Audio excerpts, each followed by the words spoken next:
बिस्मिल्लाहिर्रहमानिर्रहीम, अस्सलाम वालेकुम। मैं अमेरिका से उस्मान, एक बार फिर से एक नई वीडियो के साथ। अच्छा, जो स्टूडेंट वीज़ा पे लोग आना चाहते हैं, वो अक्सर सवाल स्टूडेंट्स मुझसे पूछते होते हैं कि यार कितने पैसे लगेंगे। ये हमारा, क्योंकि हम से या इंडिया से जब आते हैं तो हमारा एक बहुत बड़ा इशू जो होता है वो ये होता है कि हम फ़ीस कैसे देंगे, पैसे कितने चाहिए। और यही सबसे बड़ा मेरे ख्याल में हर्डल होता है स्टडी के लिए बाहर आना भी। ठीक है, तो मैं आपको एक एवरेज बता देता हूँ कि आपको ऑलमोस्ट कितने पैसे चाहिए होते हैं। एक फॉर एग्ज़ाम्पल, अगर आपने बैचलर डिग्री की हुई है, ठीक है, आप मास्टर्स में एडमिशन लेते हैं, तो यहाँ पे मास्टर्स जो होता है वो तकरीबन 2 साल का होता है मोस्टली, और तकरीबन 36 क्रेडिट आवर का होता है। यहाँ पे एवरेज जो एक यूनिवर्सिटी है ना नॉर्मल, उसका जो क्रेडिट आवर है ना, अगर आप उसको लें तो तकरीबन $1000 का एक क्रेडिट आवर पड़ता है आपको। ठीक है, तो इसको आप हिसाब लगा लें कि आपको तकरीबन $36,000 चाहिए एक मास्टर्स डिग्री के लिए।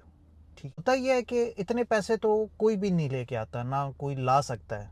ठीक है, हम हमारे वहाँ पे मोस्टली मतलब मिडिल क्लास लोग होते हैं जो कोशिश करते हैं। खैर, अब जो अमीर है ओबियसली उसको तो वो मसला ही नहीं होता ना, वो तो आराम से लोग फीसें पे करके ऑक्सफोर्ड भी चले जाते हैं, स्टैनफोर्ड भी चले जाते हैं, क्योंकि पैसे हैं। मैं बात कर रहा हूँ उन लोगों की जो बेचारे मिडिल क्लास हैं, जो जिनके पास इतने ज़्यादा वसाइल नहीं है, जो नॉर्मल एक फैमिली से बिलोंग करते हैं, और वो उनका ख्वाब है बाहर पढ़ने के लिए आना, और वो अगर पढ़ाई में दिलचस्पी रखते हैं, वो लायक हैं और अपना फ्यूचर बनाना चाहते हैं और आगे पढ़ के अपनी अपनी ज़िंदगी बनाना चाहते हैं, तो ये उनके लिए ये वीडियोस। ठीक है, अब इस वीडियो में मैं बेसिकली एक ओवरऑल ख़र्चा बता रहा हूँ। तकरीबन $36,000 सिर्फ आपकी पढ़ाई का ख़र्चा है। अब होता ये है कि जब आप आते हैं तो मोस्टली होता ये है कि आप एक आधे सेमेस्टर की फ़ी जो है आपको करनी पड़ती है। ठीक है, फिर आप जब यहाँ पे आ जाते हैं, फिर आपको 20 घंटे काम अलाउ होता है। आप जब यहाँ आते हैं तो मिनिमम आपको मतलब $16 $17 पे जॉब मिल जाती है स्टूडेंट्स को। ठीक है, तो आप कहीं भी करके तो अपनी स्टडी का ख़र्चा और रहने का ख़र्चा आलमोस्ट निकाल ही लेते हैं, इतना हो जाता है। ठीक है, क्योंकि स्टूडेंट्स होते हैं वो आते हैं यहाँ पे किसी डॉर्मेंट्री में रहेंगे या किसी के साथ शेयरिंग में रहेंगे, तो रहने का ख़र्चा $400 में इससे ज़्यादा नहीं आता अगर आप शेयरिंग वेयरिंग में रह रहे हैं। ठीक है, और बाकी खाने पीने का मंथली जो ख़र्चा आप कर लें, तो मेरे ख्याल में अगर आप घर पे खाना पकाते हैं और ख़ुद खाते हैं तो हद मार के आपके $200 लग जाएंगे महीने के। लेकिन ये भी मैं बहुत बता रहा हूँ, आप घर में अगर खाना वगैरह बनाएं तो इतने ज़्यादा पैसे नहीं लगते। ठीक है, स्टूडेंट्स क्योंकि सिंपल आपने सर्वाइव करना है तो इतना पैसे काफ़ी होते हैं। तो शुरू में आपको बस एक सेमेस्टर के पैसे लेके आने होते हैं, तकरीबन 8 क्रेडिट आवर के $7-8 हज़ार। इसको पाकिस्तानी 270 से कन्वर्ट करें तो इतने भी बनते हैं। ठीक है, तो ये पैसे आपको शुरू में चाहिए होते हैं जो आपको पहली फ़ी पे करनी होती है, उसके बाद आप यहाँ पे आ जाएं। लेकिन मेरा मशवरा ये होता है कि आप कोशिश करें कि कोई स्कॉलरशिप देखें।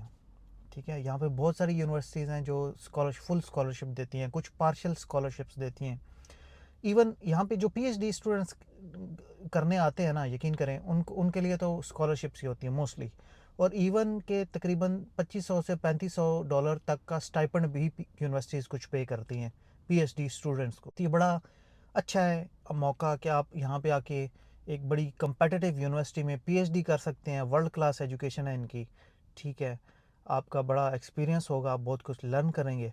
उसके साथ साथ तकरीबन अगर $35,000 आपको महीने का मिलता है तो आप एक अच्छा जो है आप यहाँ पे लाइफस्टाइल गुजार सकते हैं। इवन के आई थिंक अगर आप अपने डिपेंडेंट को भी साथ ले आएँ तो वो भी इसमें सर्वाइव कर सकते हैं, इतने पैसे होते हैं ये। ठीक है, तो बहुत सारी यूनिवर्सिटीज़ हैं जो PhD masters leading to PhD करवाती हैं, और वो भी मोस्टली स्कॉलरशिप्स पे आप अप्लाई करें तो आप अगर एलिजिबल हैं तो वो स्कॉलरशिप आपको दे देते हैं। यहाँ अमेरिका में अगर आप देखा जाए तो एजुकेशन बहुत महंगी है। आप मतलब पढ़ी बेशक ये स्कॉलरशिप्स देते हैं, लेकिन इवन के जो अमेरिकन सिटीजन्स होते हैं यहाँ पे, आप यकीन करें, ये लोन लेके अपनी डिग्रीज कंप्लीट करते हैं। ठीक है, यहाँ पे वैसे हुकूमत भी FAFSA एक मतलब इदारा है, वो आपकी स्टडीज़ को वो पे करते हैं, लेकिन वो इतना ज़्यादा नहीं होता।